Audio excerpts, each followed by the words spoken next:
Hello साथियों, कैसे हैं आप लोग। Welcome to my channel Our Origin. साथियों, स्वागत है आपका हमारे यूट्यूब के चैनल आर ओरिजिन में। आज हम लेकर के आए हैं आप लोग के लिए GK GS practice set number जो 4 है, और उसमें का जो थ्योरी के बाद का पार्ट, उसमें आपका 25 से लेकर के 50 MCQ क्वेश्चंस होंगे और वे आपका विथ एक्सप्लेनेशन होगा। और इससे पहले यदि आप लोग इसके पहले, दूसरे और तीसरा पार्ट नहीं देखे हैं तो उस पार्ट को आप लोग डिस्क्रिप्शन में लिंक होगा, जा कर के वहाँ से पहले देख सकते हैं। ये जो प्रैक्टिस सेट होगा आपके आने वाले सभी प्रतियोगी परीक्षाओं के लिए काफ़ी महत्वपूर्ण होगा, चाहे वो आपका बिहार या यूपी या किसी भी स्टेट का एग्ज़ाम हो, वनडे एग्ज़ाम, या फिर आपका एसएससी या रेलवे का भी एग्ज़ाम हो, तो उसके लिए आपका काफ़ी महत्वपूर्ण होगा। तो चलिए, आप अपनी तैयारी को एक नया अंजाम देने के लिए इसको ज़रूर से लगाएं और इसका रिवीजन करें। फिर से वहीं मेरा जो मोटिवेशनल कोट है आप लोग के सामने, कठिन से कठिन परिश्रम का प्रयास करो, मिल जाए नदी तो महासागर की तलाश करो, टूट जाता है शीशा हर पत्थर की चोट से, और टूट जाए पत्थर ऐसे शीशे की तलाश करो। हमें ऐसे शीशा बनना है जो पत्थर को भी हम तोड़ सके, तो हमें कठिन परिश्रम करते रहना है। यदि आप लोग हमारे चैनल को सब्सक्राइब नहीं किए हों तो कृपया करके लाइक करें, शेयर करें और सब्सक्राइब करें और ऑल बेल आइकन को दबा लें। तो चलिए शुरू करते हैं। और ये आपका क्वेश्चन, ये जो क्वेश्चन 25 था उसमें आप लोग देखे होंगे कि हुजा घाटी जो है वो कहाँ से संबंधित था, तो आपका ट्रांस हिमालय से, और नुब्रा और सिगार और हुजा ये तीनों जो है ट्रांस हिमालय के आपका भाग होते हैं। आते हैं अगले प्रश्न की ओर। क्वेश्चन नंबर 26 जो है, बाउल तथा यात्रा लोक नृत्य का संबंध किस राज्य से है। देखिए, क्वेश्चन पूछा जाता है कि बाउल और यात्रा, तो ये काफ़ी ऐसे ही क्वेश्चन पूछे जाते हैं, इस पर आप लोग स्टार लगा लेंगे।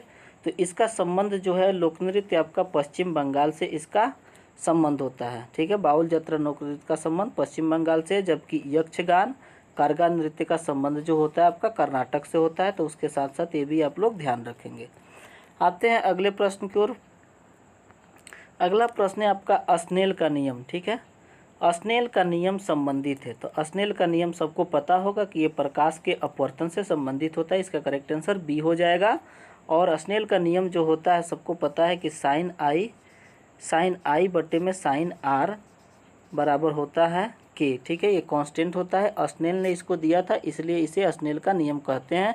जो प्रकाश के प्रवर्तन का जो दूसरा नियम है उसी को अस्नेल का नियम कहा जाता है। इसके एक्सप्लेनेशन को पढ़ें। जैसे प्रकाश के अपवर्तन के जो आपतित किरण, अपवर्तित किरण तथा आपतन बिंदु पर डाला गया अविलंब तीनों एक ही तल में होते हैं। किन्हीं दो माध्यमों के लिए एक वर्गीय प्रकाश आपतन कोण की ज्या तथा अपवर्तन कोण की ज्या का अनुपात नियतांक होता है। वहीं साइन आई बट्टे साइन आर बराबर के होता है। ठीक है, तो इसको ध्यान में रखेंगे। आते हैं अगले प्रश्न की ओर। अगला प्रश्न है आपका काफ़ी महत्वपूर्ण, इस पे आप लोग स्टार लगा लेंगे। सूची 1 को सूची 2 से सुमेलित करना है और सूचियों में दिए गए कूट का प्रयोग करके सही उत्तर को चुनना है। तो ये देखिए, यहाँ पे सूची 1 में दिया गया है क्यूसेक, बाइट, रिएक्टर और बार।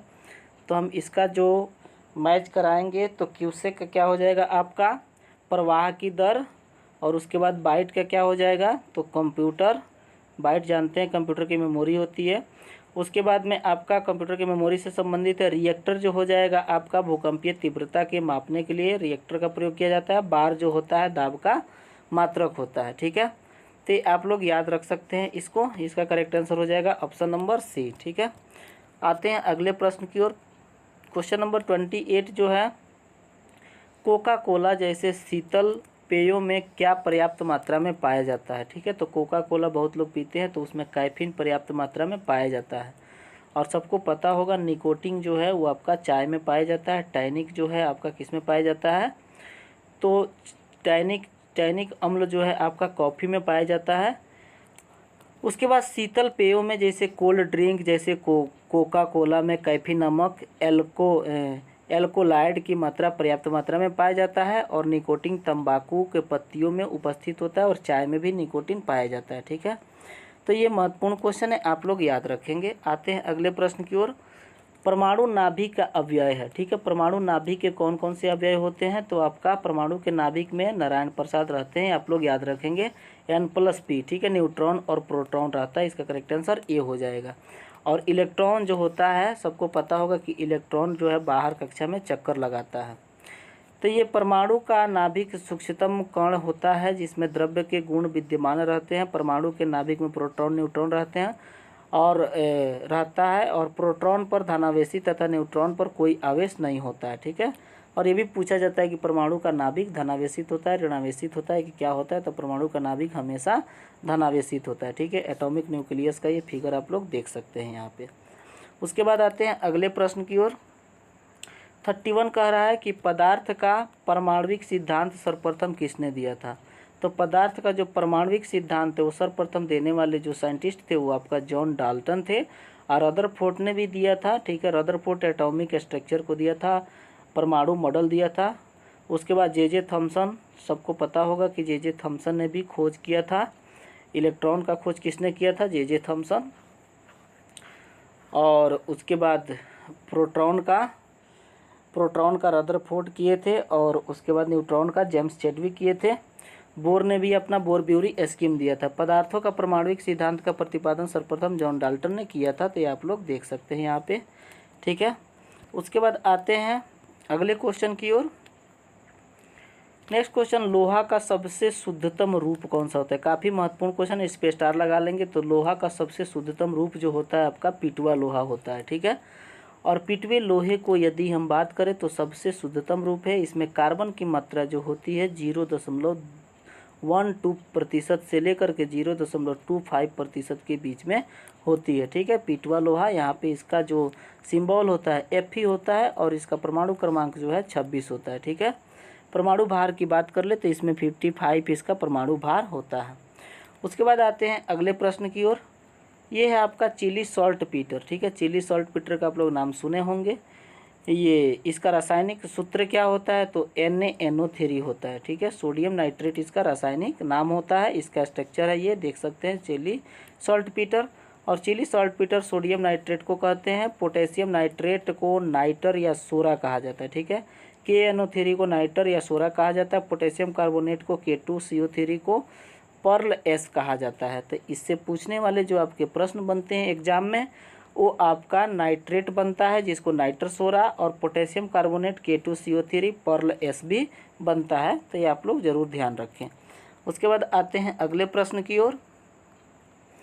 अगला प्रश्न जो है आपका, नाभिक के अलावा कोशिका के किस कोशिकांग में DNA होता है। ठीक है, तो नाभिक के अलावा जो कोशिका के किस कोशिकांग में, तो माइटोकॉन्ड्रिया में जो होता है वो DNA होता है, और DNA का फुल फॉर्म सबको पता होगा, डीऑक्सी न्यूक्लिक एसिड होता है। ठीक है, तो माइटोकॉन्ड्रिया को जब तक विशेष रूप से अभिरंजित नहीं किया जाता तब तक सूक्ष्मदर्शी द्वारा इसे आसानी से नहीं देखा जा सकता है। प्रत्येक कोशिका में माइटोकॉन्ड्रिया की संख्या भिन्न भिन्न होती है। ठीक है, तो ये काफ़ी महत्वपूर्ण प्रश्न है, आप लोग इसको। एक और प्रश्न यहाँ पे देखिए, लाइसोसोम को क्या कहा जाता है, तो लाइसोसोम को सबको पता होगा कि आत्महत्या की थैली कहा जाता है लाइसोसोम को। ठीक है, इसको याद रखेंगे। ये देख सकते हैं यहाँ पे आपका माइटोकॉन्ड्रिया का फिगर है। इसको काफ़ी मतलब सूक्ष्मदर्शी से ही देखा जा सकता है, ऐसे नहीं देखा जा सकता।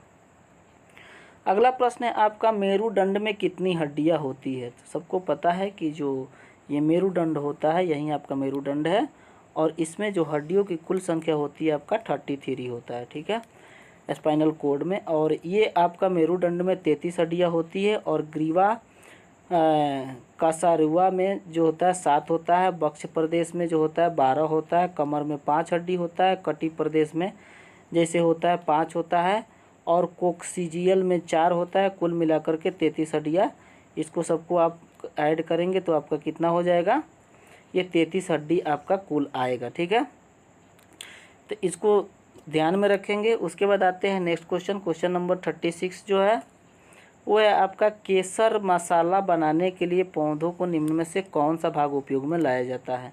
तो केसर जो मसाला बनाया जाता है, केसर जानते ही हैं काफ़ी महत्वपूर्ण होता है और काफ़ी अच्छा भी होता है, लेकिन काफ़ी महंगा भी है। तो वर्तिकाग्र, पौधे के वर्तिकाग्र का जो भाग होता है, वर्तिकाग्र यही है आपका, तो उसी का उपयोग केसर बनाने में लाया जाता है। केसर को सेफ्रॉन कहा जाता है। क्रोकस नाम पौधे के फूल के वर्तिकाग्र स्टिग्मा में मसाला निर्मित किया जाता है। ठीक है, तो ये काफ़ी महत्वपूर्ण और काफ़ी उपयोगी भी होता है, जो आपको खाने के स्वाद को बढ़ा देता है। उसके बाद अगला क्वेश्चन है आपका,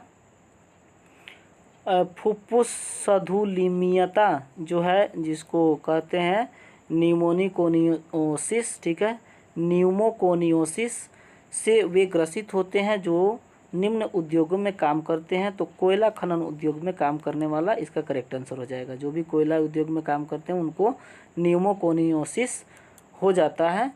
तो ये आपका जो फुफ्फुसधुलिमीयता रोग जो है कोयला खनन में एस्बेस्टस उद्योग में काम करने के कारण होता है। इसका प्रमुख कारण धूल कण है। इसके प्रमुख लक्षण जो होता है, सांस लेने में परेशानी, खांसी और सिर में दर्द होता है। यह फेफड़ों को सर्वाधिक नुकसान पहुंचाती है, ठीक है। तो यहाँ पे काफ़ी ज़्यादा देख सकते हैं कि आकर के जर्म जो है भर जाता है, ब्लैक लंग्स, यहाँ पे साइड लंग्स, ये सब भर जाने के बाद में सांस लेने में तकलीफें होने लगती है, ठीक है। उसके बाद आते हैं अगले क्वेश्चन की ओर।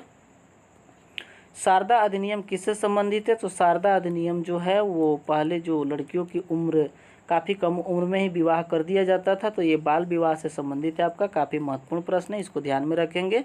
और इस अधिनियम की यदि बात करें तो 1930 में डॉक्टर हरविलास शारदा के प्रयत्नों, उनका नाम क्या था? डॉक्टर हरविलास, और शारदा उन्हीं के नाम पे शारदा अधिनियम आया। प्रयत्नों से बाल विवाह निषेध कानून शारदा अधिनियम लागू हुआ और इस अधिनियम के द्वारा लड़कियों की विवाह की न्यूनतम सीमा जो थी 14 वर्ष तथा लड़कों की 18 वर्ष निर्धारित की गई थी, ठीक है। अब तो आपको पता होगा कि लड़कियों की विवाह की सीमा कितनी है, 18 वर्ष, और लड़कों की विवाह का उम्र जो है 21 वर्ष, तो इसमें किया जाता है। तो इसलिए ये महत्वपूर्ण है, आप लोग इसको ध्यान में रखेंगे। आते हैं अगले प्रश्न की ओर। क्वेश्चन नंबर 39 है आपका, स्वराज्य शब्द का प्रथम बार उपयोग कांग्रेस के किस अधिवेशन में किया गया था? तो स्वराज्य शब्द का प्रथम बार जो उपयोग किया गया था वो कलकत्ता अधिवेशन 1906 में किया गया था। स्वराज्य शब्द का प्रथम बार उपयोग कांग्रेस के कलकत्ता अधिनियम 1906 में हुआ था, ये आप लोग याद रखेंगे। और ये कौन आपका फिगर है, देख रहे होंगे, बाल गंगाधर तिलक, ठीक है। इन्होंने ही स्वराज्य शब्द का प्रथम बार प्रयोग किया था।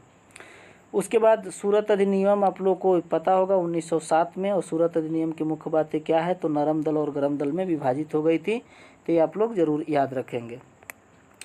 आते हैं अगले प्रश्न की ओर। क्वेश्चन आपका 40 क्या कह रहा है कि गांधी जी ने व्यक्तिगत सत्याग्रह किस वर्ष शुरू किया था? तो गांधी जी का जो व्यक्तिगत सत्याग्रह था वो 1940 में शुरू किए थे, और व्यक्तिगत सत्याग्रह की शुरुआत 1940 में किए थे, तो ये आप लोग याद रखेंगे। और इसके साथ साथ भारत छोड़ो आंदोलन, ठीक है, महात्मा गांधी का असहयोग आंदोलन, असहयोग आंदोलन कब हुआ था? तो 1920 में हुआ था, ठीक है।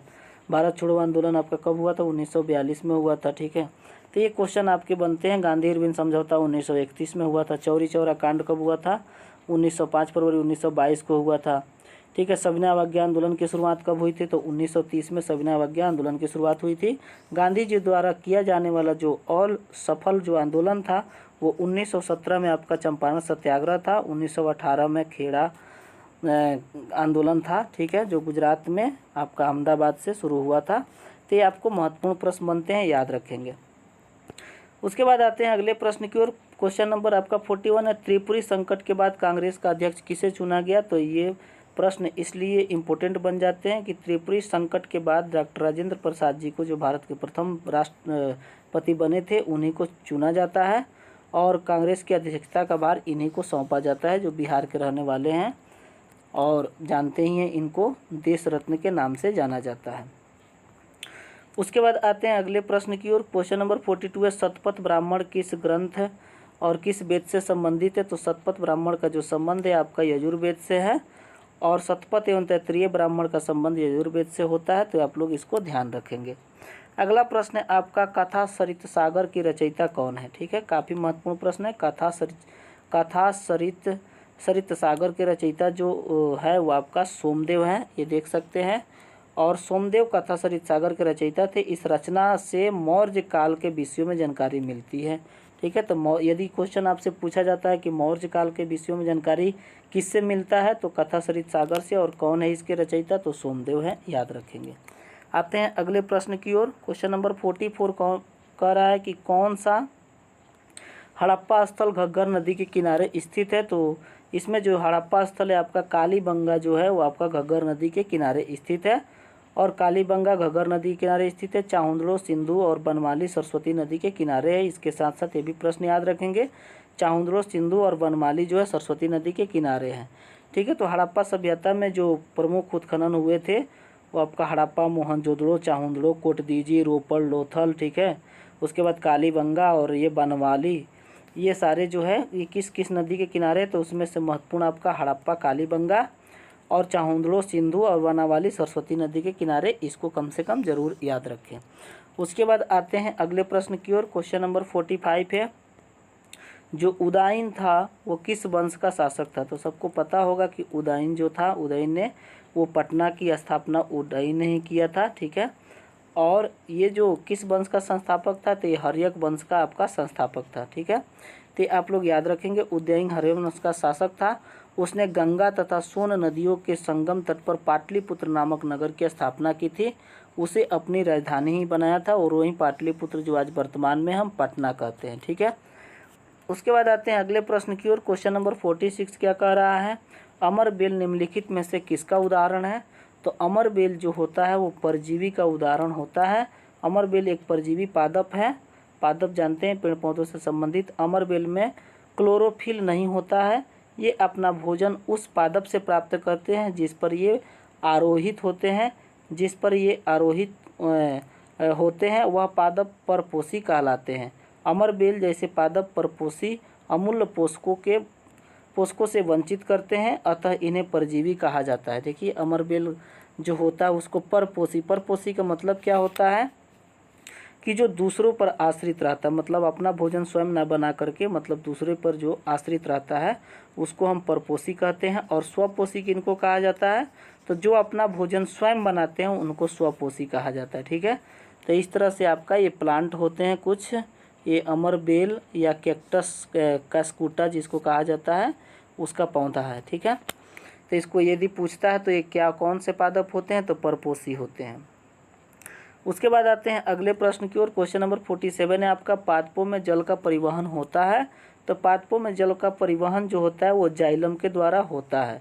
और यदि पूछता है कि पादपों में भोजन का परिवहन कैसे होता है, तो भोजन का परिवहन पूछता है तो आपका फ्लोएम द्वारा होता है। फ्लोएम, ये आप लोग याद रखेंगे। चलिए इसके एक्सप्लेनेशन को देखें। जैसे एक जो पादप में जो होता है दो तरह के रंध्र होते हैं, दो तरह के मतलब उसमें पाए जाते हैं, एक जाइलम और दूसरा फ्लोएम। एक खाना को तो दूसरा पानी का परिवहन करता है। परिवहन मतलब ले जाता है या ले आता है। जल में पोषक तत्वों में परिवहन के लिए पादपों में संवहन उत्तक होता है। संवहन उत्तक उसमें होते हैं, आप लोग याद रखेंगे। और उसे जाइलम, ठीक है, या उसको दारू कहते हैं। जाइलम नलियों का सतत जाल बनता है जो मूलों को तने और शाखाओं के माध्यम से पत्तियों से जोड़ता है। इस प्रकार बना तंत्र पूरे पादप में जल का परिवहन करता है, ठीक है।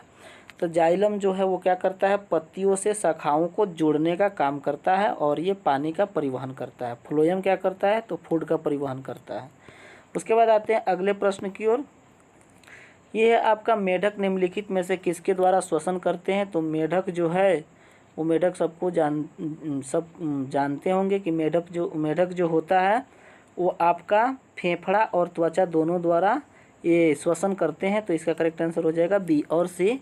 मेढक मनुष्य की भांति मेढक में मनुष्य की भांति जो होता है क्या नहीं होता, फेफड़ा नहीं होता है, तथापि वह अपनी त्वचा से ही श्वसन करते हैं जो आर्द्र और श्लेष्मीय होते हैं, ठीक है।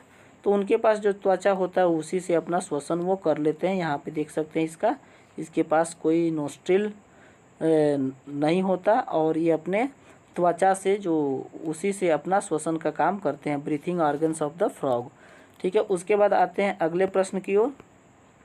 और ये प्रश्न है आपका जो है, पालक में निम्नलिखित में से कौन सा अम्ल पाया जाता है। देखिए पालक, ठीक है। तो पालक में जो पाए जाने वाला जो अम्ल है आपका ऑक्जेलिक एसिड होता है पालक में, ठीक है। और टमाटर में भी आपका ऑक्जेलिक एसिड पाया जाता है, पालक में भी पाया जाता है। टार्टेरिक एसिड की बात कर ले तो ये इमली में पाया जाता है। और उसके बाद मैलिक एसिड की बात करें तो मैलिक एसिड किस में पाया जाता है, आप लोग कमेंट करके बताएंगे। और एस्कॉर्बिक एसिड दोनों का। तो पालक में ऑक्जेलिक एसिड पाया जाता है। हाई ऑक्जेलेट फूड ये जो होते हैं, ये सारे फूड आप देख सकते हैं। उसके बाद आते हैं नेक्स्ट क्वेश्चन की ओर। और ये आपका लास्ट क्वेश्चन होगा आज का, क्वेश्चन नंबर 50। और ये प्रश्न काफ़ी महत्वपूर्ण है। निम्न में से किस जंतु में गमन के लिए कूटपाद होते हैं, ठीक है, कूटपाद। तो ये देख सकते हैं अमीबा का आपका चित्र है जिसको एक कोशिकीय जीव कहा जाता है। इसमें एक ही कोशिका होता है, ठीक है। और अमीबा में आपका कूटपाद पाया जाता है। इसका करेक्ट आंसर बी हो जाएगा। तो साथियों ये था आज का हमारा पार्ट 4 जो था उसका कंप्लीट 50 क्वेश्चन 25 से लेकर के 50 तक का कंप्लीट हुआ। उम्मीद करते हैं कि ये आप लोगों को काफ़ी पसंद आया होगा। आप लोग हमारे चैनल को लाइक करें, शेयर करें और सब्सक्राइब करें। मिलते हैं नेक्स्ट वीडियो के साथ, तब तक के लिए आपका समय शुभ हो। धन्यवाद।